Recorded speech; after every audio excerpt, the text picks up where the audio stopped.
Person comes into the world a baby, and a baby's life is all about me, me, me. All that exists in a child's world is himself. It's all about what he needs and wants and gets. But a person's meant to mature.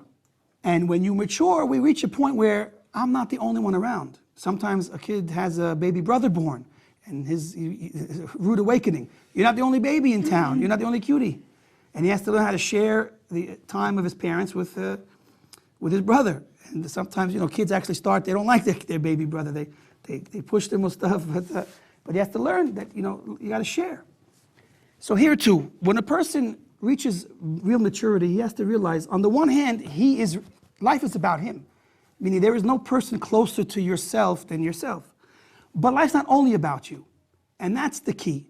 You have to realize that the starting point of how I learn how to treat others is with myself.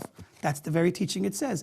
What you don't like, the way you don't like to be treated, so that's where you start. It's all about my experiences and what I like and what I don't like.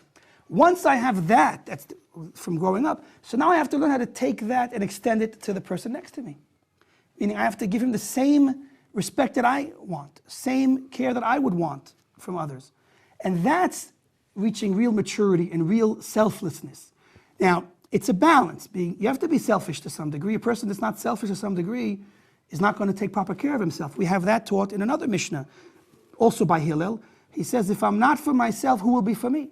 A person has to be self-concerned and take care of himself. But if I'm only for myself, then what am I? The answer is selfish.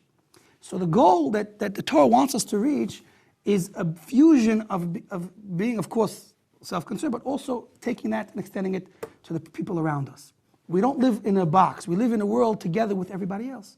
And it's very sensible. If God made me, well, he didn't only make me, he made you and you and you.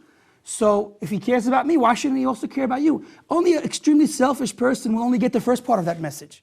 God made me, and so life, what I need matters, and what you need, that's your problem.